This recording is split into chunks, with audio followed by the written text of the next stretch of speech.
بسم الله الرحمن الرحیم. ګران کتونکو السلام علیکم. ګران کتونکو دا وخت د خیبر پښتونخوا چې کوم حالات دي نو ما په خیال تاسو ته پته ده بلکې هر چا ته پته ده چې ډیر زیات قابل تشویش دي. تیره ورځ لکی مروت کې یعنی دا ده چې دهشتګرد یو طرف ته باجوړ بل طرف ته لکی مروت اخوا چې کوم دی ډیر اسماعیل خان پیښور لکه دې ټیم کې دهشتګردو نه داسې ځای نه دی پاتې په خیبر پښتونخوا کې چې هلته کې هغوی په خپله خوښه باندې په پولیسو باندې یا عام بتخورۍ چې کوم دی هغوی خپلې کارویانې نه کوي. لکي مروت کې تیره ورځ د پولیس په ګاډي چې کومه حمله وشوه په هغې کې 6 پولیس والا شهیدان شو. دغه شانتي په دغه ورځ باندې په باجوړ کې د سکیورټي فورسز او د دهشتګردو ترمنځ په فایرنګ کې چې کوم دی 2 د سکیورټي اهلکار چې کوم دی هغه شهیدان شوي دي. دې نه څو ورځې مخکې ورځ د وړاندې چې کوم دی په چمن کې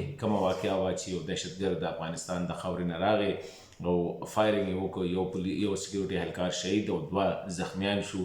دغه شان هفته مخکې په ډیر اسماعیل خان کې په بنو کې مطلب هر ځای کې حالات داسې دي چې هغه ډیر ورځ ته ورځ خرابېږي.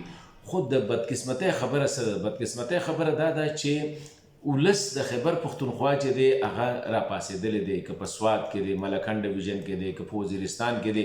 وزیرستان کې دومره لوی پاڅون د خلکو وشو، خلک راووتل او یو ډېر لوی مارچ یې وکړو د دې دهشتګردۍ خلاف. د دهشتګردۍ باره کې د حکومت د پالیسۍ باندې هم ډېر زیات تنقیدونه وکړل. خو بدقسمتي دا ده هغه موږ چې به اورېدل چې یاره جب روم جل راته تو نیرو بانسری بجا راته. خیبر پښتونخوا د وخت بالکل ان فایر ده. خو اسلام آباد چې کوم دی هلته کې تاسو داسې ښکاري چې بزنس ایز یوزول. دلته کې د خلکو مسلې وګورئ. د پاکستان ایگزسټنشل دا د یوه صوبه بلوچستان خو پرېږده، خو خیر څوک د بده قسمته تپوس نه کوي. ملک صوبه کې څه روان دي؟ په ترکي کې بم دماکه وشوه، 6 کسان شهیدان شو. هغه د ترک حکومت چې کوم دی هغه د ټولې دنیا سره هغه مسله ټیک اپ کړله، فوري طور باندې کسان راونیسل، پته ولګېده، هغه ټرایل روان شو.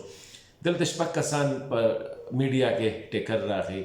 دغه شانتي چې کوم دی که ته وګورې د باجوړ واقع دلته کې د خلکو سره غټه مسله چې کومه ده هغه دا ده چې یاره نوی آرمي چیف په څوک راځي. لکه چې هر څوک راځي خو آرمي چیف به یې دا مخکې چې راغلی ولې د چا په خوښه راغلی. که د چا په خوښه رام شي خو بیا هغه د آرمي چیف وي، هغه بیا د چایي نه. زما په خیال دغه شانتي د ګړی د غلا دا یو مسله ده.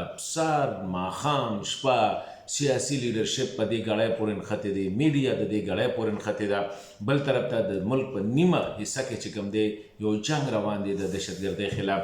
نو حالات داسې ښکاري چې یاره مونږ بس ځان ورته ریزاین کړی دی چې یاره بس روان دي مونږ دلته کې د میډیا که ته وګورې زموږ سیاسي لیډرشپ حکومت وګوره، د حکومت سره د حکومت ټوله مشین دي. څونه یې پیسو هغه عدالتونو ته وګوره، عدالتونو کې کم کیسونه روان دي. یاره لانګ مارچ په کار دی نه دی په کار، دا سړی دننه که دا بار که قانون ښه دی قانون بد دی. خو د هغه طرف نه هم سو موټو چې کوم دی په دې شي باندې سو موټو اخیستی شي چې یاره یو زنانه سره په ایرپورټ باندې راغلی وه، هغې سره په لاس کې بوتل و څه سره په هغې سو موټو اخیستلی کېږي. دلته خیبر پښتونخوا پوره حکومت صوبایي حکومت خپل دغه دی هغوی لګیا دي د لانګ مارچ تیاري کې چې اسلام آباد باندې به کله راځي. عمران خان پی ټي آی چې کوم ده د هغوی خپل ټول ملک کې دغه دی، نور پی ډي ایم په خپل دغه کې دی. سوال دا دی چې اخر ته دې تپوس خو به کول غواړي. بل دا دی چې دا ریپورټس هم راځي چې دهشتګردو سره د امریکې اسلحه هغوی استعمالوي. امریکې اسلحه دوی سره څنګه راغله؟ دا خو افغانستان کې پاتې شوي وه طالبانو ته. آیا د افغان طالبان د اسلحه ورکوي؟ څنګه چې په چمن کې هم دی طالبان سکیورټي والا چې کوم دی کس فیسیلیټیټ کړ، سره د وسلې دننه راوسته، ډزې پې وکړه، بیا هغه روغ هم ووته، بیا دغه ویډیو هم رالیله. نو ما په خیال ډېرې خبرې دي. زه دا ګڼم چې یاره د خیبر پښتونخوا حکومت له سیاسي قیادت له په دې څیزونو باندې سوچ پکار دی، ځکه چې حالات یو طرف ته معیشت مسلې دي هلته کې، بل طرف د سکیورټي مسلې دي، بل هغه دا ده چې د هغې صوبې سیاست چې کوم دی د سره د صوبې په مفاداتو ښکاري نه، د اسلام آباد په مفاداتو یا د لاهور په مفاداتو، د کراچۍ د مفاداتو دپاره کېږي. نو ډېر سوالونه دي، هغې جوابونه نشته. خو همدغه خبره ده، دا به ووایو چې یاره کله پښتونخوا کې اور لګېدلی نو اسلام آباد کې خلکو چې کوم دی سندرې ویلي.